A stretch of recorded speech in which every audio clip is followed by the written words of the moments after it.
क्या आप जानते हैं कि जमानत कोई दान नहीं बल्कि कई मामलों में एक अधिकार है।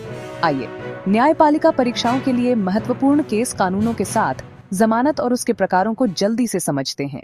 जमानत का मतलब है किसी व्यक्ति को हिरासत से रिहा करना, इस वादे के साथ कि जब भी जरूरत होगी वह अदालत में पेश होगा।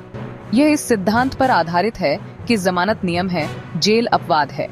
Case law, state of Rajasthan बनाम बालचंद 1977। जस्टिस कृष्णा अय्यर ने इस सिद्धांत पर जोर दिया।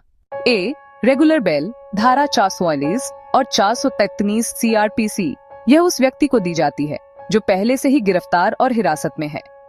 उदाहरण, चोरी के आरोप में गिरफ्तार एक आरोपी मजिस्ट्रेट या सत्र न्यायालय के समक्ष जमानत के लिए आवेदन करता है।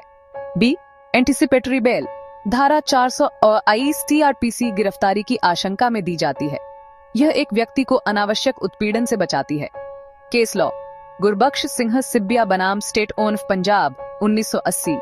सुप्रीम कोर्ट ने माना कि अग्रिम जमानत केवल गंभीर अपराधों तक सीमित नहीं है, यह तथ्यों पर निर्भर करती है। सी, इंटरिम बेल नियमित अग्रिम जमानत याचिका की अंतिम सुनवाई तक दी जाने वाली अस्थायी जमानत।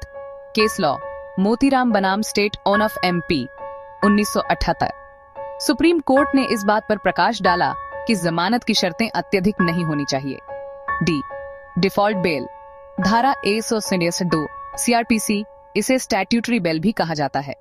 यदि निर्धारित अवधि 60 या 90 दिन के भीतर चार्जशीट दाखिल नहीं की जाती है तो आरोपी को जमानत का अधिकार मिल जाता है।